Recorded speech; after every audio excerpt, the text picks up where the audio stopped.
this amp sitting next to me is incredibly special, and it's an amplifier that I've been evangelizing for many years as what is arguably the best bang for your buck amplifier that you can get on the used market. Now, there are newer amplifiers that are great value and offer a lot of great features and sound amazing, like the Michael Landau signature amplifier that Fender had come out with a couple of years ago. And we did a great video on that if you're interested in checking it out.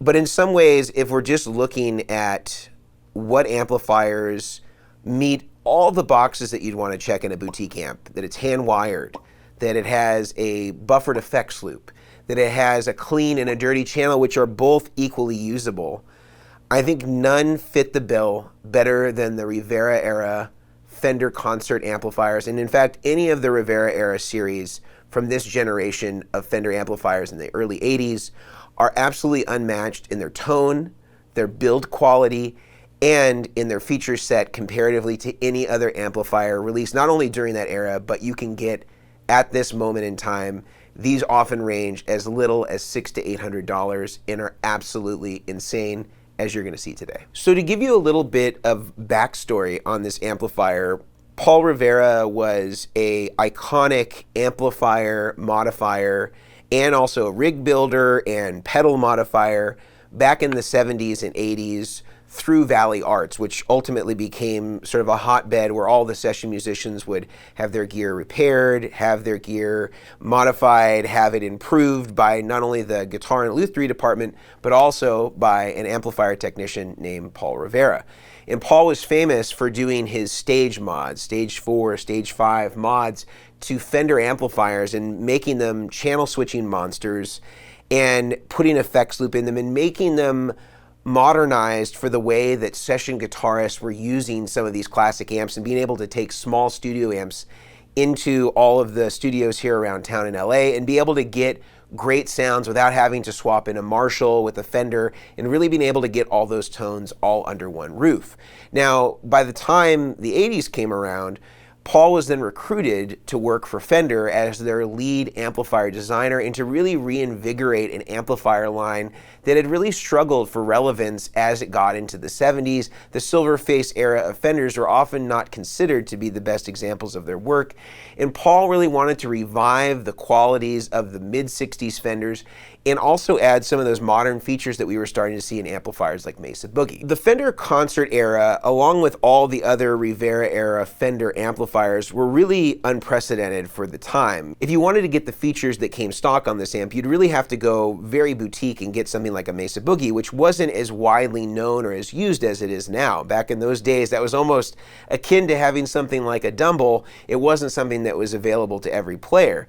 So being able to walk into a guitar store at the time or a guitar center at the time and being able to get a Fender amplifier that had all these features was pretty unprecedented, and I would say that this has really withstood the test of time, not only with its build quality, but with the tones that it gets, with its multiple channels, and both of them being extremely usable and musical. So let's look at the features that we have on this amplifier. As I mentioned before, there are two channels. You have a clean channel, which has a pull for a bright switch, and you just have really abbreviated controls. You have volume, treble, and bass, and then you also have a reverb and presence control, which works on both channels. Then if you were to pull out this knob or use the provided foot switch that these amplifiers come with, you then have access to a second channel, which has volume, gain, a master volume, treble, mid with a mid boost option for a pull, and bass, and again, the reverb and presence are shared on both channels. Also, in the back, there is a send and return volume as well in a fully buffered effects loop, which was incredibly rare at this time. The send volume allows you to either boost or attenuate the signal that's hitting your processing effects, so this could work either for a rack unit or for just an instrument level pedal, as well as a return volume, so you can attenuate that level back down if you're again using a rack gear or something like that, or if you're using a pedal, you can bring that level back up so it comes back in at line level. Again, incredibly rare for that time, and it still sounds really great and transparent, even comparatively to the effects loops that are around today. Now, I'm running a few pedals in front of this amp today. I'm also running a source audio collider in the effects loop, so we're going to get to hear what it sounds like with effects in front of the amp, providing some extra gain and distortion, in addition to the overdrive channel in the amp. And we're also always going to be hearing the collider, which is a delay and reverb combination, in the effects loop of this amp throughout the entire demonstration today. This is all going to be done in mono, and as you can see, we have a single Encore microphone from Blue that's going to be miking the entire thing. And the speaker in the back is a Celestion G12H100. However, many of these often came stock with an EVM 12L. Now, one more thing that's really cool about this amplifier is that it has a line out on it. And for any of you that want to do wet dry or have watched any of our videos about doing wet dry wet rigs, it necessitates a line out box of some kind. However, on this amplifier, there's already a line level output built into it. Again, that's just tapped off the output transformer with a line level output, and you can feed your wet effects with that. So let's start with the clean channel and get a sense of what that sounds like. I have all the pedals in bypass. I have the treble right in the middle, right at 5. I've got the bass cut down a little bit, which is pretty typical of how you would set a Fender kind of black panel mid-60s amplifier. They tend to be pretty bass heavy, so I've got this down around 2. And then the volume's right at 4. I don't have the bright channel on. I could do that by just pulling out the volume if I wanted that. I'll show you that both ways. So here it is, just a little reverb.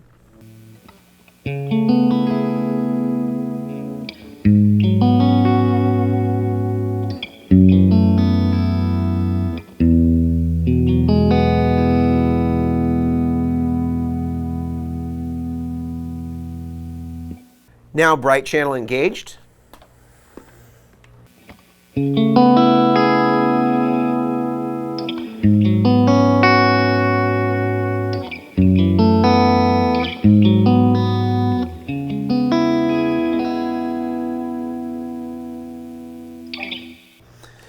The bright channel doesn't add a whole lot, just a slight amount of brightness. And one thing I would say about this amp is it's almost impossible to get a bad sound out of it. The EQ and the voicing of it is very neutral. I find it has some of the best qualities of that scooped out clean tone that you'd expect from a mid-60s Fender, but really can get those beautiful, sparkly, chimey clean tones that everybody knows and loves. It almost has a natural compression, which is the thing that you'd always expect from a Fender, just to have some of that give. Although at 60 watts, it still has plenty of clean headroom, but you can still feel like you're getting that compression, like as if you were driving the power amp a little bit, even while staying clean, which is really a great feature and really a great sound and component of what this amp does really, really well on the clean channel.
So we've heard a little of it on the clean channel. I'm now going to see how it behaves with overdrives, and take my word for it, whether you're listening to this really intently on headphones or studio monitors, it sounds absolutely great, exactly the way that you'd expect a great Fender to take pedals.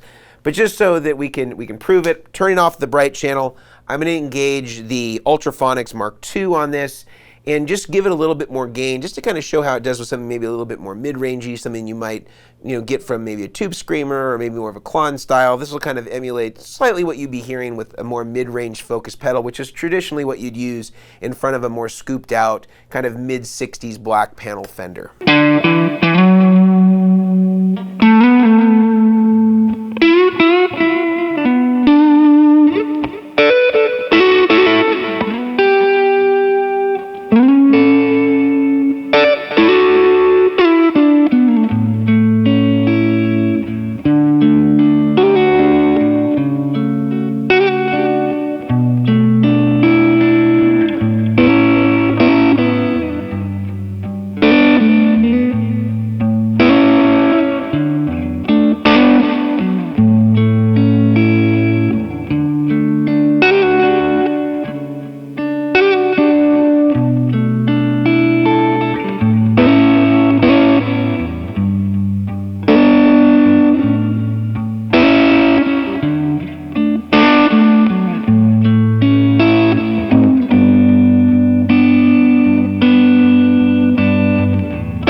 heard how the clean channel reacts to pedals. Of course, it sounds great as you would expect for any classic Fender amplifier. Of course, this is done with an overdrive channel as well. So what I want to do now is see how the overdrive channel works comparatively.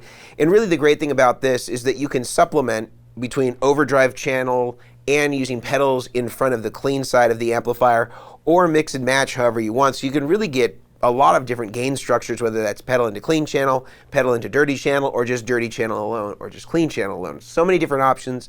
And again, with having the delay and reverb in the effects loop by way of the collider from Source Audio, we don't have to worry about how the delays are going to interact negatively if something is in front of the amp. It doesn't need to be like that as it would in most of the vintage Fender amps. This allows us to put it in the effects loop, so it's after the preamp section, so we can use the overdrive in the amp or in the pedals without any consequence. So let's refresh ourselves. Here's the clean channel again.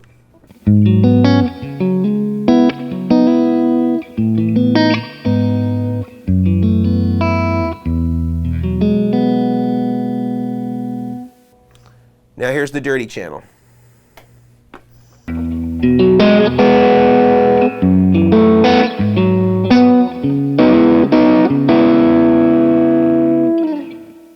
Now the one thing I'd say just straight off the bat, again, this is just me fooling around with some chords, but it's not super dirty. And I think that that's the thing that's really the distinguishing characteristic here of great overdrive amplifiers, whether we're talking about a Dumble Overdrive Special or something that's a little more pedestrian like the Concert that's certainly more affordable, is that some of the best Dumbles I've played don't really actually have that much gain on the gain channel. It's kind of a subtlety, like a low to mid gain overdrive, and this has a lot of that character. Not necessarily that this sounds exactly like a Dumble, but it's not trying to do too much or get the amp out of its own character. It still sounds characteristically like a Fender amplifier, but a more overdriven one, and really a pretty sweet sounding overdrive.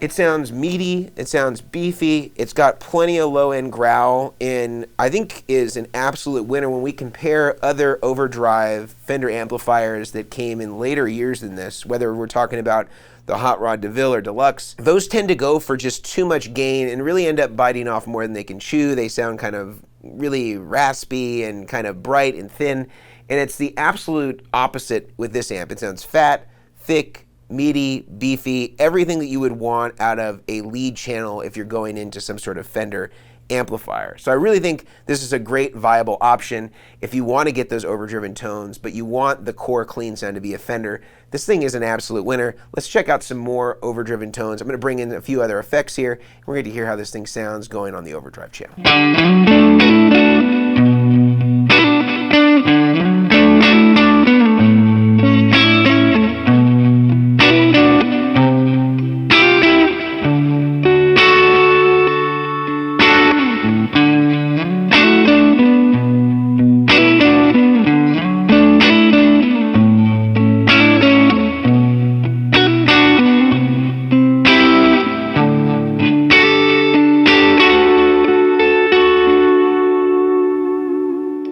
So that was the Rivera-Era Fender Concert, and really not just the Concert amp, any of the Rivera-Era Fenders are absolutely amazing amps and probably the most underrated amps at their price point. Again, most of these can be had somewhere between $600 and $800 on the used market. They existed in the early to mid 80s. Paul Rivera was the mastermind behind them. And these amps really don't exist anymore, but they are unparalleled in what they do. They have channel switching with two beautiful usable channels, whether it's clean to slightly overdriven, takes pedals amazingly well on both channels. It also has a tube buffered effects loop with a send and return control. It also has a line level output, so you can easily run a wet, dry, wet rig or a wet, dry rig. Has a great speaker, whether it's the Celestion that's in here. Also, many of them, again, come with an EVM 12L, which are absolutely amazing speakers as well. And if you want to get a version of this in a new amplifier, of course, Paul Rivera makes a version of a lot of what he had called his Stage series mods to original Fenders that you can get right from Rivera, and I think it's called a Stage 4 mod, available from places like Sweetwater if you're interested in getting a newer version of what this does. But certainly on a used amp, the price of admission, this is by far what I consider to be the best bang for the buck. Hand-wired, all the things you'd want, checks all the boxes, channel switching, effects loops, all that good stuff, an absolute amazing amp.